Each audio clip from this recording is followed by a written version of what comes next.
श्रीमद्रामचंद्राय नमः। श्रीरामभद्राय नमः। श्री सीतारामाय नमः। ए अवसर चाहिए परमा शोभारूप विशाल, जो बिलो किरी जय कुंवरी, तब मेले जयवाल।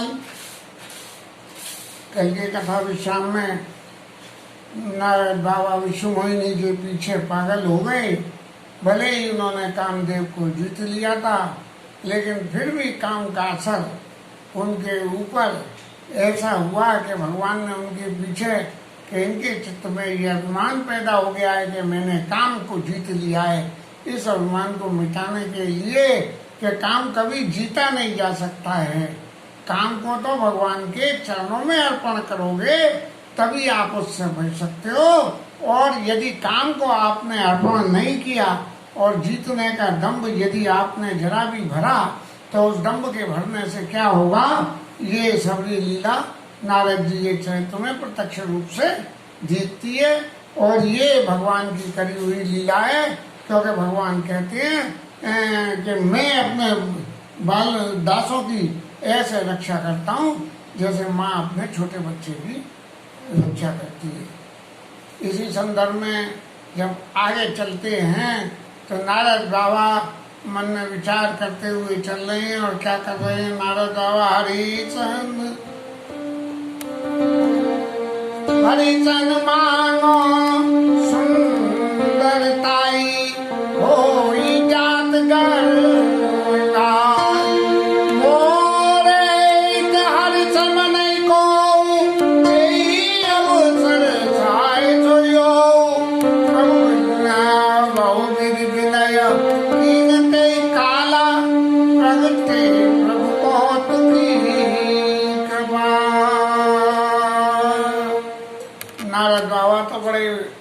मन में ये सोचने लगे कि मेरे लिए तो भगवान के समान दूसरा कोई हेतु है ही नहीं, और इस अवसर पे उनकी सहायता लेने मुझे जाना चाहिए।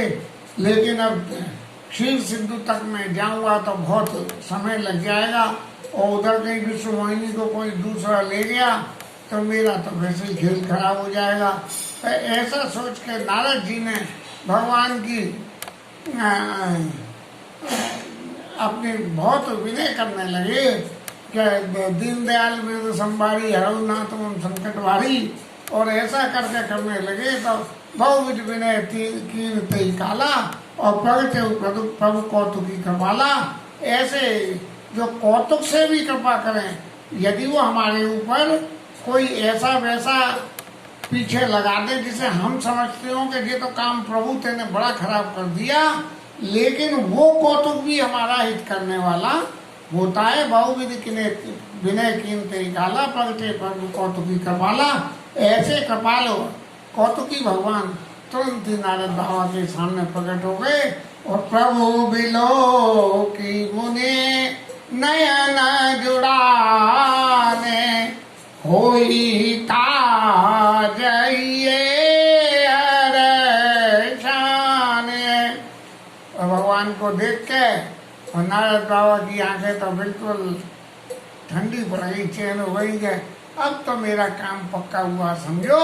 वही ताजिये हरशाने के बड़े खुश होने लगे, अब तो मेरा काम हो गया और अब तो मेरा ब्याह हो ही जाएगा। आती आरती कैसे तात सुनाई, करऊ कृपा करी हो सहाय। और बड़े आर्त भाव से, अरे महाराज इतने दिन हो गए ये करते करते भजन करते करते, जब तब कचना हो यही काला। हे प्रभु मिले कवन विधि वाला, अब महाराज कुछ ऐसी कृपा करोगे जरा घर गृहस्थी बच जाए, मोड़ा मोड़ी जरा खिला लें।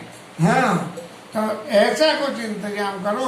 अब ये भजन तो होता नहीं है, इतने दिन हो गए भजन करते करते, फिर भी जो है और तो कोई सिद्धि मिलती है नहीं मिलती है, लेकिन घर गृहस्थी के सुख को तो जरा देख लेने दो। तो ये कह के अति आरती कही कथा सुनाई और करो कृपा करी हो सहाई।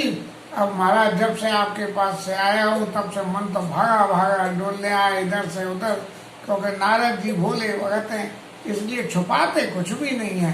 भगवान को सारी घटना बता दी और संग के संग में कि भगवान इस घटना को सुनकर कहीं फिर मुझे कोई उपदेश न करने लगे, तुरंत ही लाइन जोड़ दी कि आपन रूप देव प्रभु मोई यान भांति नहीं पावो ओई। हे भगवान आप मुझे अपना रूप दे दो, उसके अलावा तो मैं जैसे बाबा जी स्वरूप को देख के कोई क्या व्याख्या रहेगा, और आपका जो राजसी स्वरूप है उसे देख के विश्व मोहिनी वर्ण कर लेगी और फिर घर गृहस्थी के सुख को हम उपभोग करेंगे। तो अति आरती की कथा सुनाई, करो कृपा करे हो सहाई। आपन रूप देव प्रभु होई आन भांति नहीं पावो होई। कोई दूसरे तरीके से मैं उसको पा ही नहीं सकता हूँ। और गबने तुरंत तहार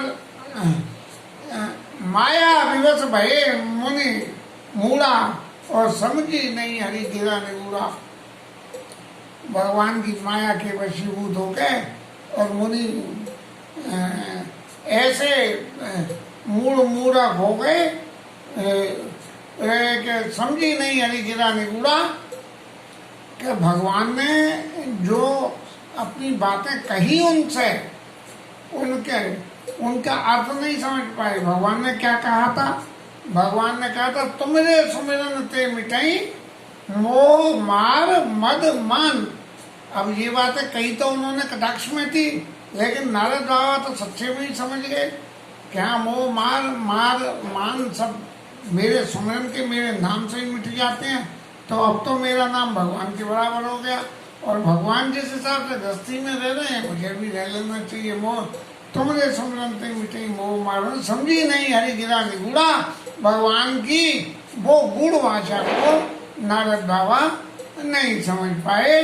फिर जय विधिनाथ होइत मोरा बेगी सुकर उदास में तोरा। हे प्रभु जिसमें मेरा हित होए ऐसा काम करो, और उस काम को कैसे करोगे? बहुत जल्दी कर दो।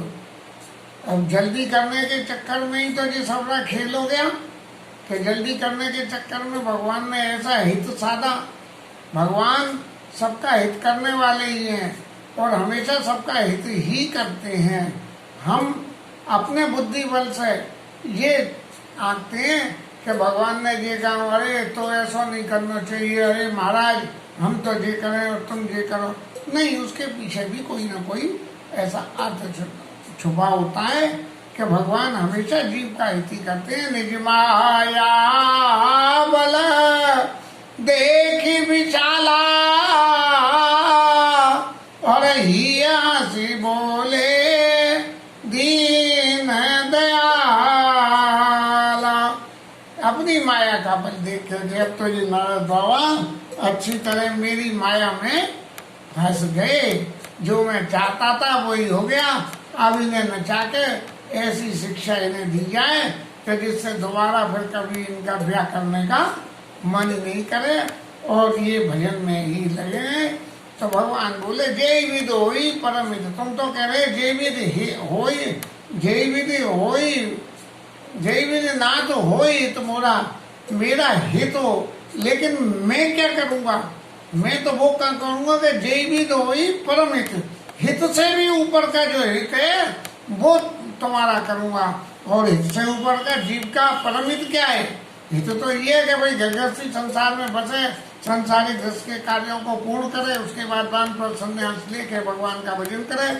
लेकिन भजन करने के बाद अंत में जो स्थिति बनेगी कि आपको इस मनुष्य शरीर से मोक्ष की प्राप्ति करनी है, मोक्ष प्राप्त करना है, तो उसकी प्राप्ति के लिए जो व्यवस्था बनेगी तो उसका नाम परमहित है। जय विधि होई परमहित नारद सुनो तुम्हार और सोई हम करब न आन किछु। बिल्कुल वही करेंगे, इसके अलावा कुछ भी नहीं करेंगे। अगर आप इसके अलावा परम इसके अलावा कुछ और भी मांगने लग जाओ तो भी नहीं देंगे हम वही परम देंगे। वचन न मुषा हमारी भाषा कभी भी झूठी नहीं हो सकती है। और फिर उसके संग में दो चार अलंकार ऐसे लगा दिए, क्योंकि माया विवश भये मुनि मूड़ा और समझी नहीं हरी गिरा निगूड़ा। कि भाषा तो समझ में नहीं आई, भगवान ने कही ऐसे में तुम सब कह के भले बन जाओ कि सारे उपदेश नारद बाबा को दे दो, जिससे जो पीछे अल्लाह के हमारे पीछे आएंगे। तो उन्होंने कहा मैं तो पहले ही कही थी आपसे।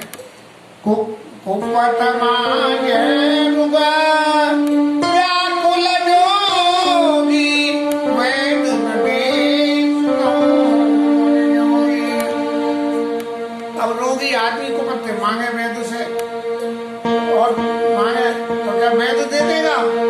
ऐसे ही हे नारद बाबा तुम रोगी हो, और मन में हंसे कैसे कि तुम रोगी हो और मैं वैद्य हूँ, तो यही विधि हित तुम्हार में ठहू और अस कई अंत रहित प्रभु भयऊ। तो नारद बाबा यही भी तो वही परम हित तुम्हारा हित होगा, मैं वही काम करूँगा। और ऐसा कह के मैंने तुम्हारा हित ऐसा साध लिया है, बिल्कुल ऐसे जैसे कि कोई रोगी आदमी को पत्ते मांगे तो वेद नहीं देता है। और ऐसा कह के भगवान चल दिए। भगवान अपने अंत रहित प्रभु है वो अंतर ध्यान हो गए। ऐसा नहीं है कि चल के गए, ऐसे अंतर ध्यान हुए कि नारद बाबा फिर पीछे नहीं भगे। अब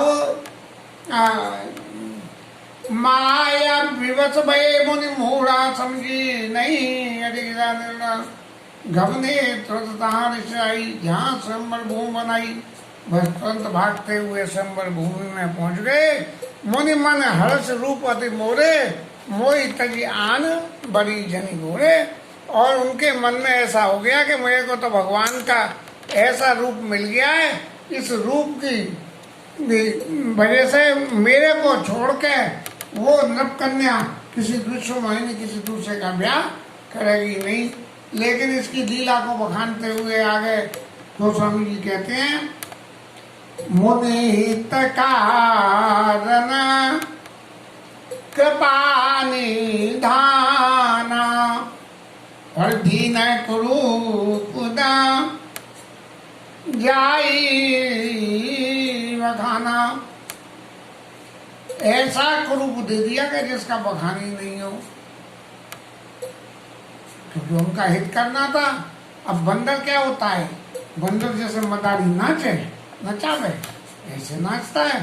अब भगवान तो हो गए मदारी और नारद बाबा हो गए बंदर, तो वो जैसे ठाकुर नचा रहे हैं वैसे ही नाच रहे हैं।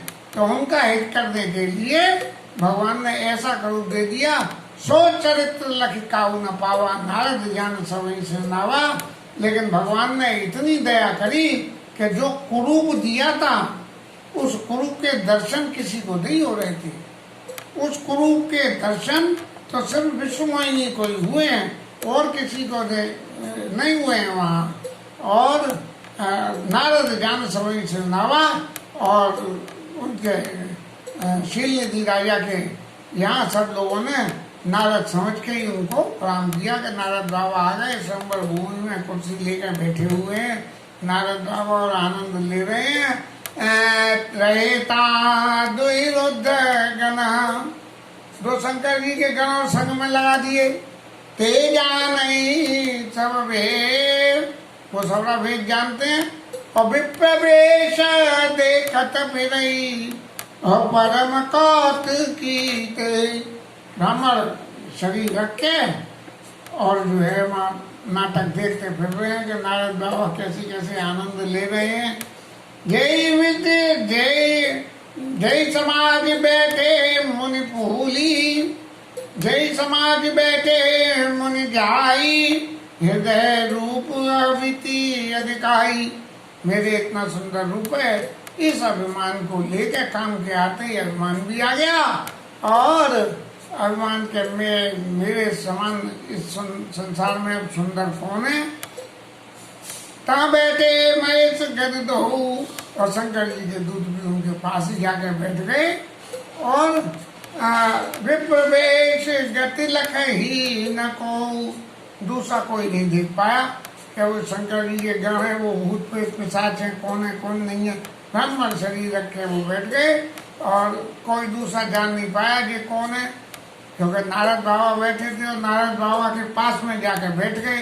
तो भैया वो ऋषि हैं तो जे भी ऋषि होंगे कोई नारद बाबा के संग आए हैं, ऐसा समझ के किसी ने उनसे कुछ पूछी नहीं और स्वयंवर में नारद बाबा के बराबर उन्हें बैठने की इजाजत मिल गई। करई कोट नारद सुनाई दीक दीन हरि सुंदरताई, जय राज कुंवर छवि देखी इनही बड़ी हरि जान विशेषी। और दोनों आपस में एक दूसरे से बातें करने लगे नारद जी को सुना के कि देखो महाराज कैसा बढ़िया इन्हें स्वरूप मिला है और भगवान ने इन्हें कितना सुंदर स्वरूप दिया है। अब भगवान ने जो स्वरूप दिया है वो कैसा है ये तो नारद बाबा को पता नहीं है, तो वो तो समझ रहे हैं मेरा जो बढ़िया स्वरूप है उसी की ये बड़ाई कर रहे हैं। और हंसी रीजई राज कोरे इन देखी इन्हें बड़ी हरि जान विशेषी।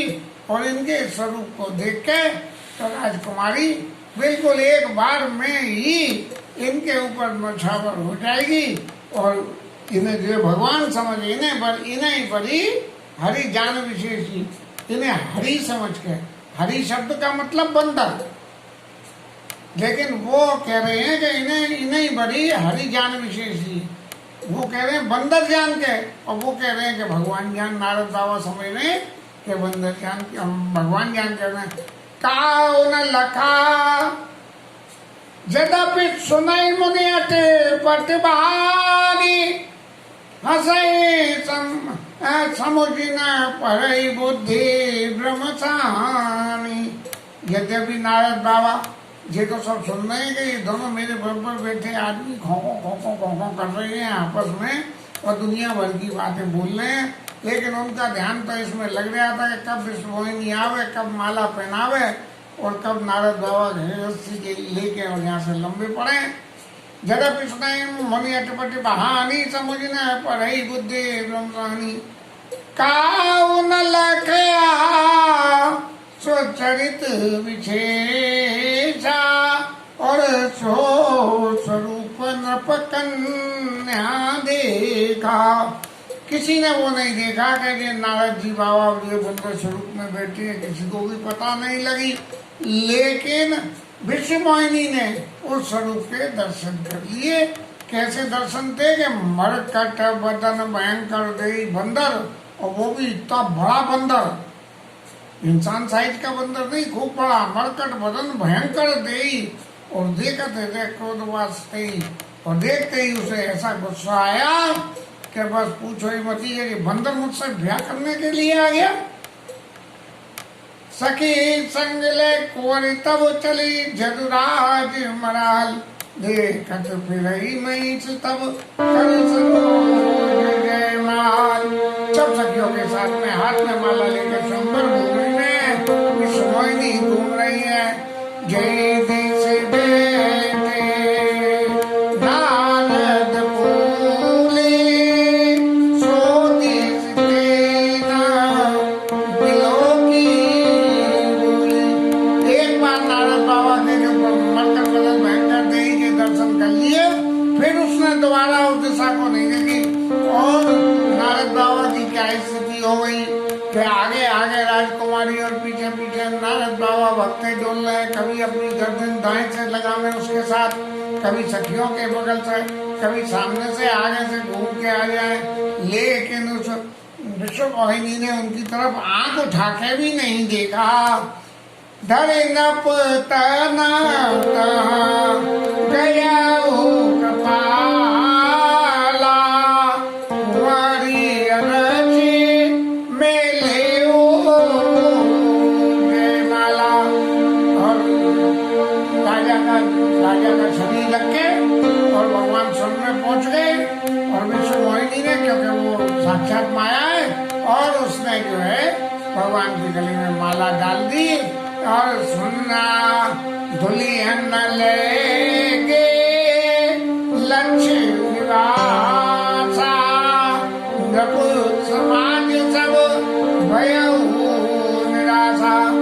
दुल्हन को लक्ष्मी निवास ले गए और जो बाद बाकी राजा माया रूपी राजा आए थे वो सब ऐसे मुंह फेर के अपने अपने मुंह झुका के और वहां से चले गए। मुनि अति विकल बहुमति गांठी। जब नारद बाबा ने देखा कि ये सबरे के सबरे कुर्सियों से उठ उठ के सब यहाँ से जा रहे हैं, तब उनकी बुद्धि में कुछ उजीता हुआ और बिल्कुल ऐसा लगा कि जैसे हाथ में कोई गांठ बांध के कोई चीज रख ले तो कहीं छूट नहीं जाए, तो उसकी गांठ खुल गई हो या जो है वो मणि छूट गई हो, हाथ में मणि हो। तब हर जन बोले मुस्काई निजी मुख मुखर बिलो कहू जाई। अरे नारद बाबा जाके शीशे में अपना मुंह तो देख लो।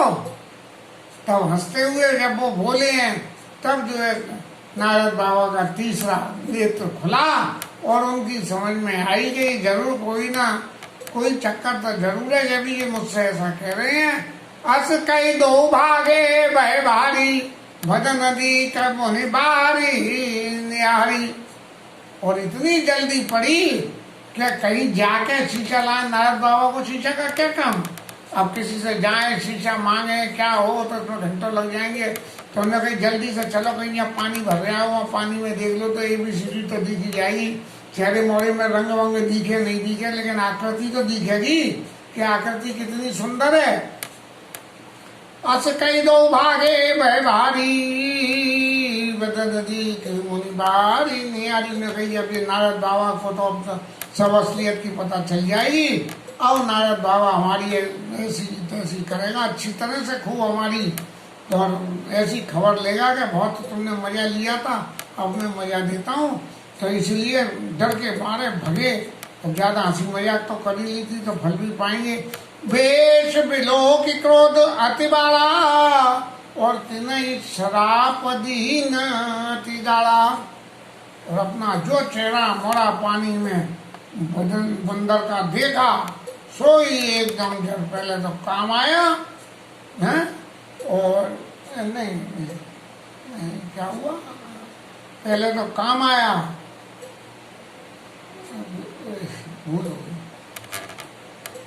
उन्हें देख के इतना जबरदस्त क्रोध आ गया और इतना क्रोध आ गया कहते नहीं श्राप दीन अति गाढ़ा, बड़ा भयानक श्राप उनको श्राप दिया। ओम निचार चर जाई तुम कपटी पापी दो हंसो हमें सोले ऊपर दौड़िया से। अरे जाओ तुम दोनों जो है बड़े कपटी हो और तुम दोनों बड़े पापी हो और तुमने जो मेरी हंसी उड़ाई है अब तुम इसका फल लो। और कैसे कि जो हमें हंसी उड़ाई है उसका तो फल तुम ले और फिर भविष्य में फिर किसी और की हंसी उड़ाना तो फिर ऐसा ही बढ़िया फल मिलेगा। ऐसा कह के नारद जी ने तो उन्हें श्राप दे दिया। और जैसे ही वहां जाकर जो उन्होंने देखा तो होठ फड़कने लगे। और क्या पूछो नारद बाबा की तो ऐसी स्थिति हो गई कि बस जिसका वर्णन करने में तो अभी आज का समय पूरा हो रहा है, तो अगली कथा में उसका वर्णन करेंगे। लेकिन नारद बाबा को जैसा लल्लू ठाकुर ने बनाया और ये लल्लू बनने के बावजूद भी नारद बाबा को भगवान ने फिर एक वरदान और दे दिया। असी और धर्मई बिछड़ो जाई और अब न तुम्हें माया नियर आई।